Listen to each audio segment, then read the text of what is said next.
Olá, queridos ouvintes. Antes de começarmos esta jornada sombria pelos mistérios do Lago Ontário, se você é novo por aqui, não esqueça de se inscrever no canal e ativar o sininho para não perder nenhuma das nossas histórias reais. Deixe seu like se você gosta de mistérios verdadeiros e comente aqui embaixo. O que você faria se encontrasse uma casa abandonada com sinais de que algo terrível aconteceu ali? Suas teorias sempre enriquecem nossas narrativas. Agora, vamos à história que vai tirar seu sono hoje. Era uma manhã gelada de outubro de 2018, quando Sarah Chen, uma corretora de imóveis de Toronto, recebeu uma ligação que mudaria sua vida para sempre. Do outro lado da linha, uma voz trêmula de uma senhora idosa dizia que precisava vender urgentemente uma propriedade que havia herdado. A propriedade ficava às margens do Lago Ontário, a cerca de 1 hora de carro do centro de Toronto, numa região conhecida pelas casas de veraneio luxuosas e pela tranquilidade que só as águas calmas do lago poderiam proporcionar. Sarah, com seus 15 anos de experiência no mercado imobiliário, estava acostumada com todo tipo de cliente e situação. Havia vendido mansões multimilionárias para empresários bem-sucedidos, pequenos apartamentos para jovens casais começando a vida e até mesmo propriedades com histórias peculiares. Mas havia algo na voz de Margaret Whitfield, a proprietária da casa no lago, que despertou sua curiosidade profissional e, ao mesmo tempo, um estranho pressentimento. Margaret explicou que havia herdado a propriedade de seu irmão mais novo, Thomas Whitfield, que havia falecido recentemente em um acidente de carro. Thomas era um homem reservado, solteiro, que trabalhava como arquiteto e havia comprado aquela casa 10 anos antes como um refúgio para seus projetos e momentos de inspiração. Margaret confessou que nunca havia visitado a propriedade, pois ela e Thomas não mantinham contato próximo há anos, devido a desentendimentos familiares que ela preferia não detalhar. "Eu só quero me livrar daquela casa o mais rápido possível", disse Margaret, sua voz carregada de uma urgência que Sarah não conseguia compreender completamente. "Não importa o preço. Eu não quero mais nada relacionado àquele lugar."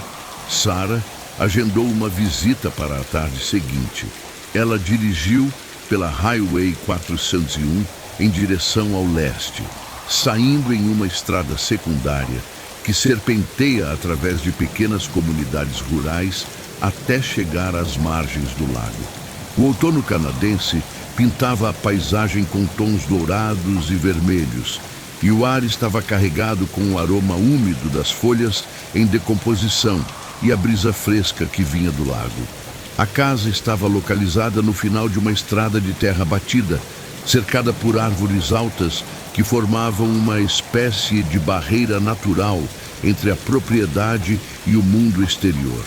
Era uma construção moderna de 2 andares, com grandes janelas de vidro que ofereciam uma vista espetacular do lago. A arquitetura era clean e minimalista, claramente projetada por alguém com bom gosto e conhecimento técnico, o que fazia sentido, considerando que Thomas era arquiteto. Mas havia algo de perturbador naquela beleza. As janelas estavam todas fechadas, algumas com as cortinas corridas, outras revelando apenas escuridão interior. O jardim, que certamente já havia sido bem cuidado, mostrava sinais de abandono. A grama alta, arbustos sem poda e algumas plantas mortas em vasos espalhados pelo deck de madeira que se estendia até quase tocar a margem do lago. Sarah estacionou seu carro na entrada circular de cascalho e caminhou até a porta principal. Margaret havia lhe enviado as chaves por correio, junto com um bilhete simples. "Faça o que for necessário para vender. Não me ligue para relatar o que encontrar lá dentro. Essa última frase havia intrigado Sarah durante toda a viagem. A chave girou facilmente na fechadura e a porta se abriu com um leve rangido.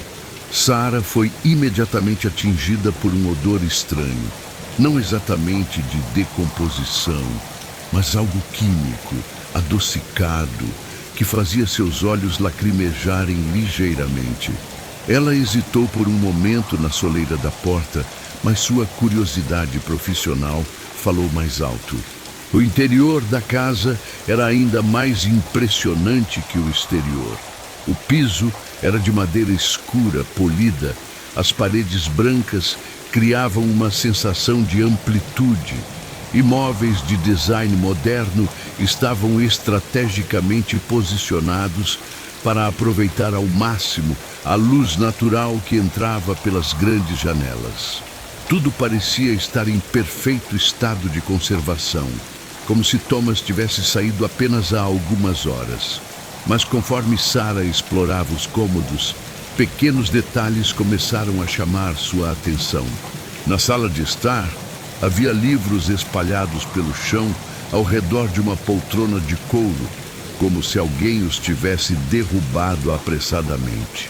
Na cozinha, pratos sujos permaneciam na pia e havia uma xícara de café pela metade sobre o balcão, com uma película esverdeada de mofo na superfície. Foi no escritório de Thomas, localizado no segundo andar com vista para o lago, que Sarah encontrou o primeiro indício de que algo muito estranho havia acontecido naquela casa. As paredes estavam cobertas com plantas arquitetônicas, mas não eram projetos comuns. Eram plantas detalhadas de casas, prédios e estruturas que pareciam ser projetadas especificamente para esconder coisas. Havia desenhos de porões secretos, passagens ocultas, compartimentos disfarçados em paredes e até mesmo um projeto que parecia ser de uma espécie de bunker subterrâneo. Todos os desenhos estavam marcados com notas escritas à mão em uma caligrafia nervosa e apertada. Sarah se aproximou para ler algumas das anotações. Sala de segurança, entrada pela despensa, passagem de emergência, acesso pelo quarto principal, depósito subterrâneo, ventilação externa necessária.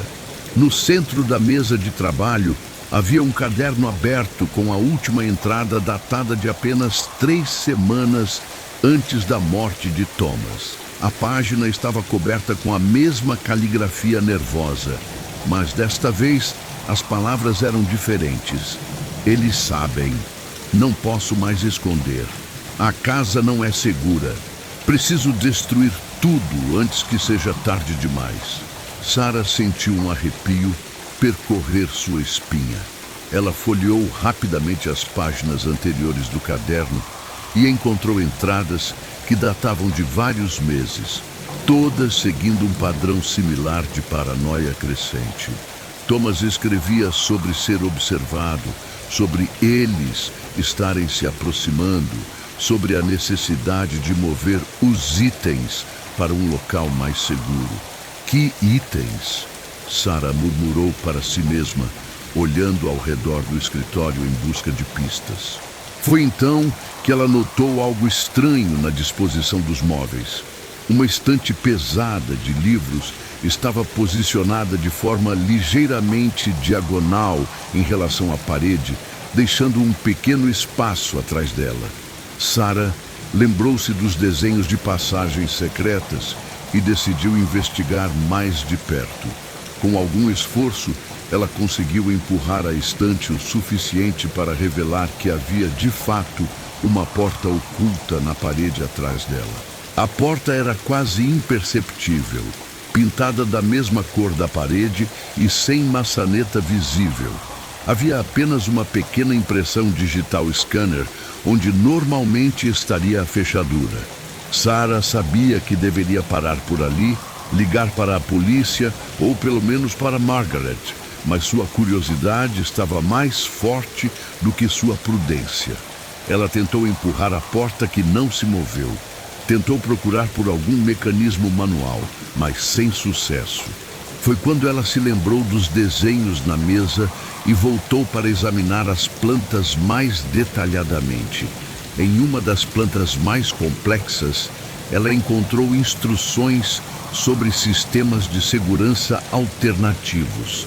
Segundo as notas de Thomas, em caso de falha no sistema biométrico, havia uma sequência de botões ocultos que poderiam ser pressionados para abrir as portas de emergência. Os botões estariam disfarçados como elementos decorativos espalhados pela casa. Sarah passou a próxima hora procurando pelos elementos mencionados nas plantas. Encontrou o primeiro botão, disfarçado como um interruptor de luz falso no corredor do segundo andar. O segundo estava escondido atrás de um quadro na sala de estar. O terceiro era parte do design de uma luminária na cozinha. Quando ela pressionou o terceiro botão, ouviu um suave clique mecânico vindo do andar de cima. Seu coração disparou quando ela percebeu que havia conseguido ativar algo. Ela subiu correndo de volta ao escritório e encontrou a porta secreta entreaberta. Atrás da porta, uma escada estreita descia para a escuridão. Sarah usou a lanterna do seu celular para iluminar o caminho e começou a descer lentamente. Os degraus eram de concreto e as paredes eram nuas e úmidas. O odor químico que ela havia notado ao entrar na casa ficava mais forte conforme ela descia. A escada levava a um porão que não aparecia nas plantas originais da casa. Era um espaço amplo, com o teto baixo, iluminado por algumas lâmpadas fluorescentes que piscavam intermitentemente. O que Sarah viu naquele porão fez seu estômago embrulhar e suas mãos tremerem. O espaço estava dividido em várias seções por divisórias de metal e vidro, criando uma série de pequenas salas ou células. Em cada uma dessas salas havia objetos pessoais claramente pertencentes a pessoas diferentes. Roupas, documentos, fotografias, joias, telefones celulares. Tudo estava cuidadosamente organizado e etiquetado com datas e códigos. Sarah se aproximou de uma das células e leu a etiqueta: Sujeito 7, Jennifer Martinez, outubro 2017. Dentro havia uma bolsa feminina, um casaco vermelho, uma carteira com documentos e cartões de crédito e várias fotografias de uma jovem morena sorridente ao lado de amigos e família. Na célula ao lado, Sujeito 12, Michael Zhang, março 2018. Os pertences incluíam uma mochila de laptop, roupas masculinas, uma carteira com dinheiro ainda dentro e um telefone celular com a tela rachada. Sarah contou rapidamente as células. Havia 15 no total, todas com pertences pessoais de pessoas diferentes, homens e mulheres de várias idades, todas etiquetadas com datas que se espalhavam por um período de 3 anos. A realização do que ela estava vendo a atingiu como um soco no estômago. Na parede oposta ao sistema de células, havia um quadro branco coberto com fotografias, mapas, horários de ônibus e trem, e o que parecia ser um cronograma detalhado. As fotografias mostravam pessoas em locais públicos, estações de trem, paradas de ônibus, parques, claramente tiradas, sem que os fotografados soubessem. Linhas vermelhas conectavam diferentes fotografias e havia notas sobre rotinas diárias, endereços residenciais e locais de trabalho. No canto direito do quadro, Sarah encontrou uma lista manuscrita intitulada Próximos Alvos. A lista continha 5 nomes, com fotografias anexadas e informações detalhadas sobre cada pessoa. O último nome da lista fez o sangue de Sarah gelar. Sarah Chen, corretora de imóveis, mora sozinha no apartamento 1204, na Yonge Street. Sua própria fotografia estava ali, tirada claramente sem seu conhecimento, provavelmente enquanto ela entrava ou saía de seu prédio. Havia informações sobre seus horários de trabalho, os carros que ela dirigia, até mesmo sobre seu café preferido no Starbucks da esquina. Sarah deixou cair o celular, que bateu no chão de concreto com um ruído que ecoou pelo porão silencioso. Suas mãos tremiam descontroladamente enquanto ela tentava processar a magnitude do que havia descoberto. Thomas Whitfield não era apenas um arquiteto excêntrico e recluso. Ele era um predador que havia passado anos planejando e executando crimes que ela nem conseguia começar a compreender completamente. Ela se abaixou para pegar o celular e foi então que notou outro elemento perturbador do porão. No chão, próximo ao centro do espaço, havia um dreno grande e várias mangueiras enroladas na parede. Manchas escuras no concreto ao redor do dreno sugeriram usos que ela não queria imaginar. Do outro lado do porão, ela encontrou uma mesa de metal com gavetas. Dentro das gavetas, havia mais evidências do que Thomas havia estado fazendo. Seringas, frascos com substâncias químicas não identificadas, cordas, algemas e vários documentos que pareciam ser registros detalhados de cada uma de suas vítimas. Um dos documentos chamou especialmente sua atenção. Era uma espécie de diário onde Thomas registrava não apenas informações sobre suas vítimas, mas também seus próprios pensamentos e sentimentos durante o processo. A escrita revelava uma mente profundamente perturbada. Alguém que via suas ações como experimentos científicos em vez de crimes hediondos. Sujeito 15 mostrou resistência interessante, dizia uma entrada. Será necessário ajustar a dosagem para futuros experimentos. A localização do lago provou-se ideal para o descarte, conforme planejado. Sarah sentiu náusea subindo pela garganta. Ela precisava sair daquele lugar imediatamente e chamar a polícia. Mas quando ela se virou para voltar às escadas, ouviu um som que fez seu coração parar. Passos pesados no andar de cima. Alguém havia entrado na casa. Sarah apagou rapidamente a lanterna do celular e se escondeu atrás de uma das divisórias metálicas, tentando controlar sua respiração. Os passos continuavam no andar de cima, movendo-se lentamente de um cômodo para outro. Não eram os passos hesitantes de alguém explorando uma casa desconhecida, mas sim os passos confiantes de alguém que conhecia bem o local.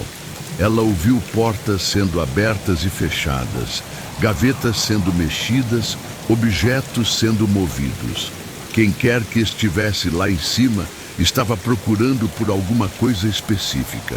Sarah rezou silenciosamente para que a pessoa não soubesse sobre o porão secreto, mas suas esperanças foram destruídas quando ela ouviu os passos se aproximando do escritório. Após alguns minutos de silêncio tenso, ela ouviu o som inconfundível da porta secreta sendo aberta. Uma luz forte iluminou a escada e ela ouviu uma voz masculina murmurar algo inaudível. Os passos começaram a descer em direção ao porão. Sarah olhou desesperadamente ao redor, procurando por outra saída, mas a escada era claramente o único caminho. Ela se encolheu ainda mais atrás da divisória, tentando se tornar invisível, enquanto ouvia os passos se aproximando do final da escada. "Eu sei que você está aqui embaixo", disse uma voz calma e controlada. "Vi seu carro lá fora. Não precisa se esconder." Sarah reconheceu o sotaque ligeiramente britânico e a cadência pausada da fala. Era uma voz educada, quase professoral, que contrastava de forma perturbadora com a situação em que ela se encontrava. Meu nome é Dr. Edmund Morrison, continuou a voz. Eu era colega de Thomas. Vim aqui para limpar algumas coisas que ele deixou para trás. Coisas que não deveriam ser encontradas por pessoas como você.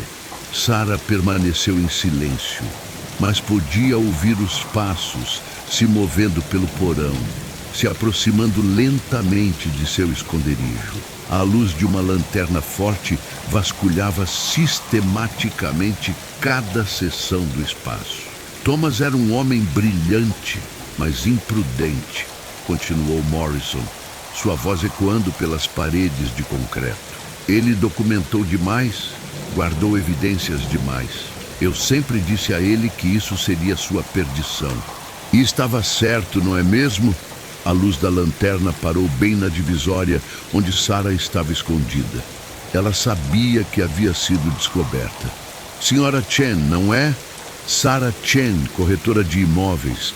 Thomas me falou muito sobre você. Você estava em sua lista, sabia? Ele havia planejado contatá-la em algumas semanas. Sarah, finalmente, saiu de trás da divisória, suas pernas tremendo tanto que ela mal conseguia ficar em pé. O homem que se identificou como doutor. Morrison era alto e magro, com cabelos grisalhos bem cortados e óculos de armação fina. Ele usava um casaco escuro e luvas de borracha e carregava uma maleta de metal em uma das mãos. Por favor, não me machuque. Sarah conseguiu falar com uma voz rouca. Eu não vou contar a ninguém sobre isso. Eu só vou embora e fingir que nunca estive aqui. Morrison sorriu, mas era um sorriso frio, sem qualquer calor ou humanidade. Sinto muito, Sarah, mas nós dois sabemos que isso não é possível. Você viu demais. E além disso, seria um desperdício. Thomas tinha razões muito específicas para incluí-la em sua lista. Você se encaixa perfeitamente no perfil que estávamos buscando. Ele abriu a maleta e começou a retirar instrumentos que Sarah preferiu não identificar. Sua mente corria, procurando desesperadamente por uma saída, por qualquer coisa que pudesse usar a seu favor. Você disse, estávamos. Ela disse, tentando ganhar tempo. Então vocês eram parceiros? Parceiros é uma palavra forte, respondeu Morrison, organizando cuidadosamente os instrumentos em uma mesa dobrável que ele havia trazido. Digamos que compartilhávamos interesses científicos comuns. Thomas fornecia os sujeitos de teste e eu conduzia a pesquisa. Era um arranjo muito produtivo até ele começar a ficar descuidado. Que tipo de pesquisa? Sarah perguntou, apesar de ter certeza de que não queria saber a resposta. Limites humanos, Morrison respondeu casualmente, como se estivesse discutindo o tempo.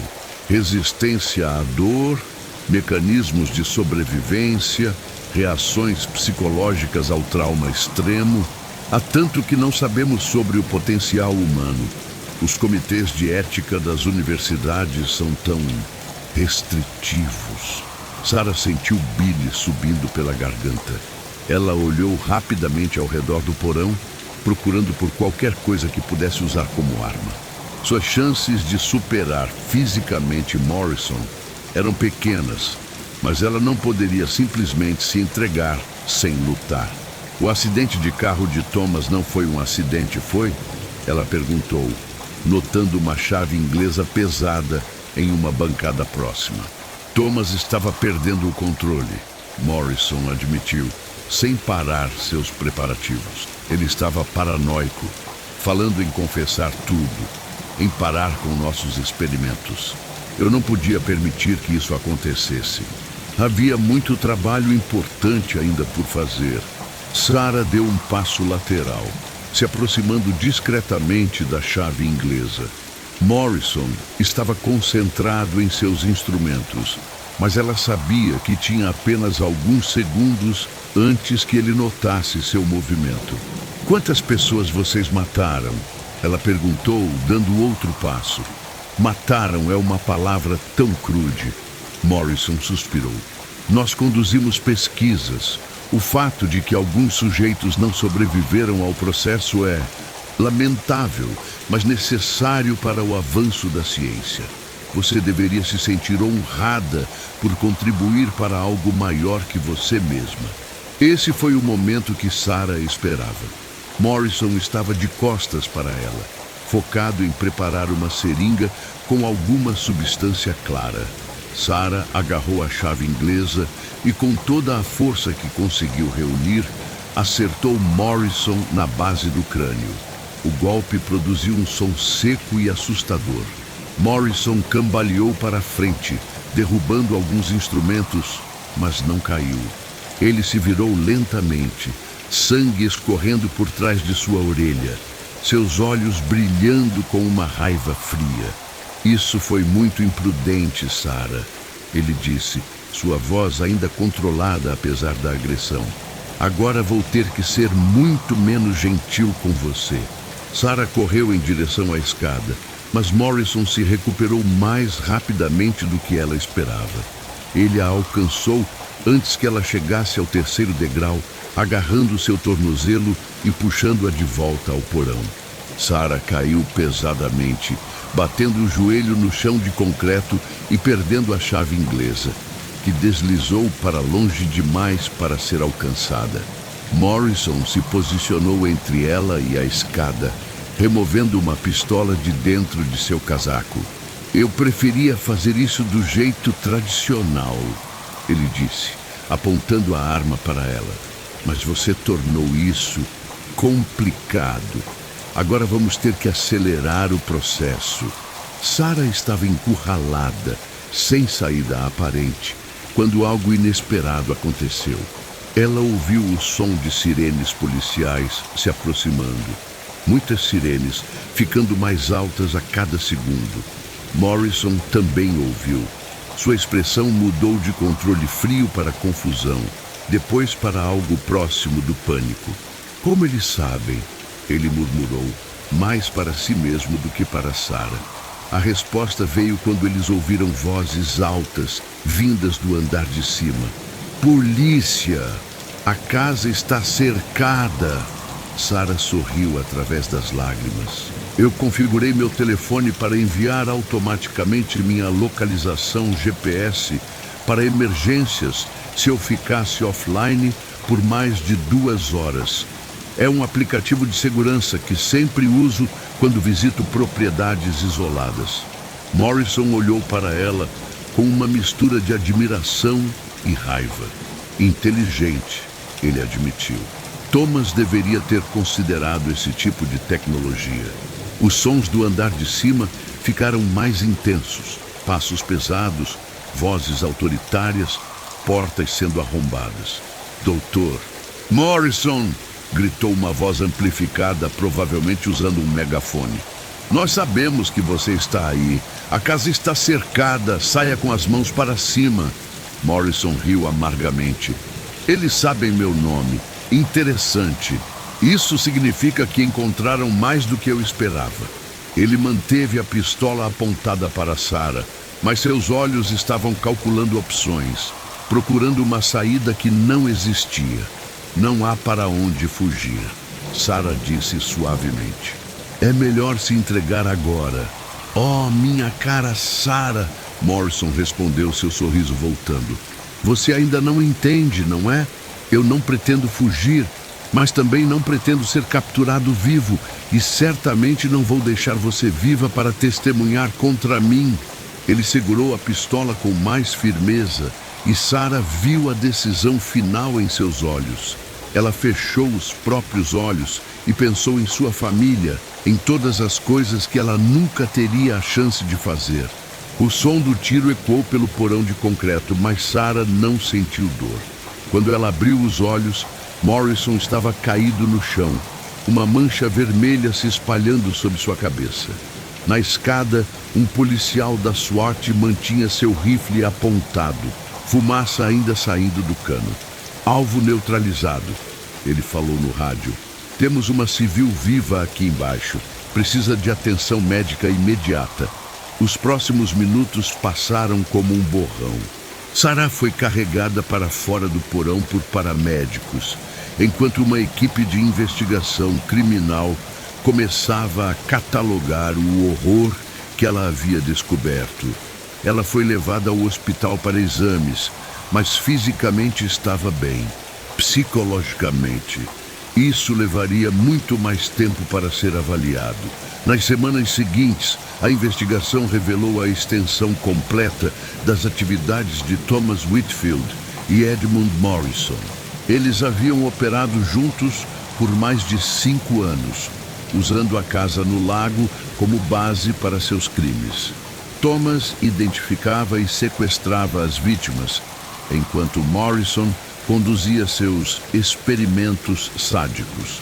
15 pessoas foram oficialmente declaradas vítimas, com idades variando de 19 a 45 anos. Todos eram indivíduos que provavelmente não seriam imediatamente procurados. Pessoas que viviam sozinhas, que tinham poucos contatos próximos ou que estavam passando por períodos de transição em suas vidas. As investigações nos arquivos de Morrison, encontrados em seu apartamento em Toronto, revelaram que ele havia documentado meticulosamente cada experimento, incluindo fotografias e vídeos que as autoridades se recusaram a descrever publicamente. Ele havia sido um pesquisador respeitado em neurologia antes de perder sua licença médica devido a alegações de conduta inadequada com pacientes. A casa no lago foi lacrada como cena de crime por meses. Quando finalmente foi liberada, ninguém queria comprá-la, mesmo a preços drasticamente reduzidos. Margaret Whitfield eventualmente a doou para a cidade, que a demoliu e transformou o terreno em um pequeno parque memorial para as vítimas. Sarah nunca conseguiu retornar ao trabalho de corretora de imóveis. Os pesadelos e ataques de pânico tornaram impossível para ela entrar em casas desconhecidas sozinha. Ela mudou de carreira, tornando-se consultora em segurança pessoal, ajudando outras pessoas, especialmente mulheres que trabalhavam sozinhas, a se protegerem de predadores. Ela frequentemente se perguntava se havia outros como Thomas e Morrison ainda operando, outros lugares como aquela casa no lago, outros porões cheios de evidências de horrores inimagináveis. A investigação havia revelado correspondências entre Morrison e outros indivíduos com interesses similares, sugerindo uma rede mais ampla que talvez nunca fosse completamente descoberta. 2 anos depois, Sarah ainda morava no mesmo apartamento na Yonge Street, mas havia instalado sistemas de segurança extensivos e nunca saía sozinha após o anoitecer. Ela sabia que havia tido sorte. Uma combinação de tecnologia, timing e intervenção policial havia salvado sua vida por uma margem muito estreita. Em suas palestras sobre segurança pessoal, ela sempre enfatizava a importância de confiar nos instintos, de informar outras pessoas sobre seu paradeiro e de usar tecnologia de segurança. Mas, mais importante, ela ensinava as pessoas a reconhecerem que predadores como Thomas e Morrison não eram monstros obviosos que se escondiam nas sombras. Eles eram pessoas aparentemente normais, educadas, que viviam vidas superficialmente respeitáveis enquanto abrigavam segredos terríveis. A casa no lago não existia mais, mas sua lembrança permanecia como um lembrete sombrio de que o mal verdadeiro frequentemente se esconde atrás de fachadas de normalidade, esperando pacientemente pela oportunidade de emergir. E que, às vezes, a linha entre sobreviver e se tornar mais uma vítima pode ser tão fina quanto o tempo que leva para um telefone enviar automaticamente uma localização GPS para os serviços de emergência. Ao contar sua história, Sarah sempre concluía com uma advertência: nunca presumam que conhecem realmente alguém e sempre informem alguém sobre onde vocês estão indo e quando esperam voltar.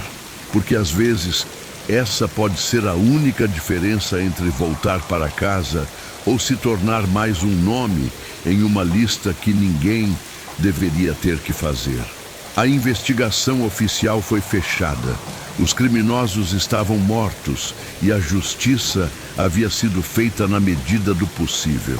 Mas para Sarah e para as famílias das 15 vítimas identificadas, o verdadeiro trabalho de cura e reconstrução estava apenas começando.